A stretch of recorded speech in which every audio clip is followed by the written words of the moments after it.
ഇടവേള കഴിഞ്ഞ് തിരിച്ചെത്തുമ്പോൾ കാളിദാസനും രേണുകയും പ്രധാന വേദിയുടെ വശത്ത് തയ്യാറാണ്. അതിഥികളുമായി അവരിലേക്ക് പോകാം. കാളി, രേണുക ആരുടെ കൂടെയാണുള്ളത്? കലോത്സവ നഗരിയിൽ വൈകുന്നേരം ആയതോടെ മൊത്തത്തിലൊരു തിരക്കും ബഹളവും ഒക്കെ ആയി തുടങ്ങിയോ? തിരക്കും ബഹളവും, നമുക്ക് ചുറ്റും ഇഷ്ടം പോലെ ഒരാൾക്കൂട്ടം. നമുക്ക് ഒരു ദഫ്മുട്ടാണ് മലപ്പുറം ടീമിന്റെ ഒരു ദഫ്മുട്ടാവാം.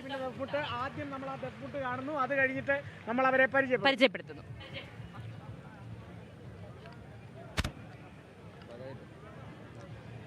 ബഗ്ദാദു ദാരുൽ ഔലിയാ ജന്നാത്തു അദ്നിൻ ആലിയാ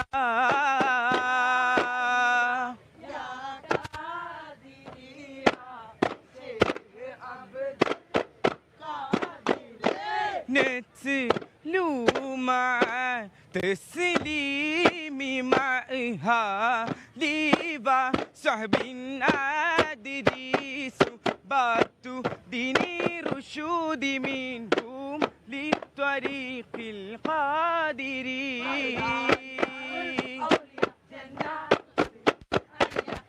قادرا قادري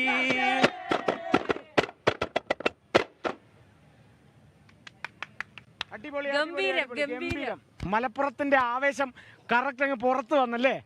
ഇനി ആദ്യം നമുക്ക് എല്ലാരും ഒന്ന് പരിചയപ്പെടാം, ഒരറ്റത്തൊന്ന് പരിചയപ്പെടാം. മോന്റെ കൈ ഒടിഞ്ഞിരിക്കുന്നത് എങ്ങനെയാ? കൈ ഒടിഞ്ഞ് പ്രാക്ടീസിന്റെ സമയത്ത് പറഞ്ഞതാ. കുഴപ്പമില്ല, എന്തായാലും നമ്മുടെ ടീമിന്റെ കൂടെ എന്തായാലും നിൽക്കാൻ പറ്റിയല്ലോ. പേര്? ഫാസിൽ. മുഹമ്മദ് അസ്ജദ്, സഹിൽ, നിദാൽ മുഹമ്മദ്, അഫ്ലഹ്, ഫഹദ്, ഷാസിൻ, നാജിൽ, ഹംദാൻ, ഇഹ്സാൻ. എന്തായാലും മലപ്പുറത്തിന്റെ ആവേശം പുറത്തു കാട്ടിയ മിടുക്കന്മാരാണ്. ദഫ്മുട്ട് മത്സരം കഴിഞ്ഞില്ലേ? എ ഗ്രേഡ് ഉണ്ട്. അത് തന്നെ. അപ്പൊ ഇനി മലപ്പുറത്തേക്ക് തിരിച്ചു വന്നത് ആ എ ഗ്രേഡും കൊണ്ടാണ്. മലപ്പുറത്തിന് പോയിന്റ് എങ്ങനെയുണ്ട്? കപ്പടിക്കുവോ? ഇല്ല. അങ്ങനെ പറയുന്നത് കോൺഫിഡൻസ്, ആത്മവിശ്വാസം അല്ലേ? അപ്പൊ എന്തായാലും ആ ആവേശമാണ്, ദഫ്മുട്ടിന്റെ ആവേശമാണ് നമ്മളിപ്പം എന്തായാലും കണ്ടത്. ഇനിയും കുറെ പരിപാടികൾ നമ്മൾ കരുതി വെച്ചിട്ടുണ്ട്. എന്തായാലും കൈയൊടിഞ്ഞ മിടുക്കനും വശത്ത് നിന്ന് എന്തായാലും പങ്കെടുത്തു.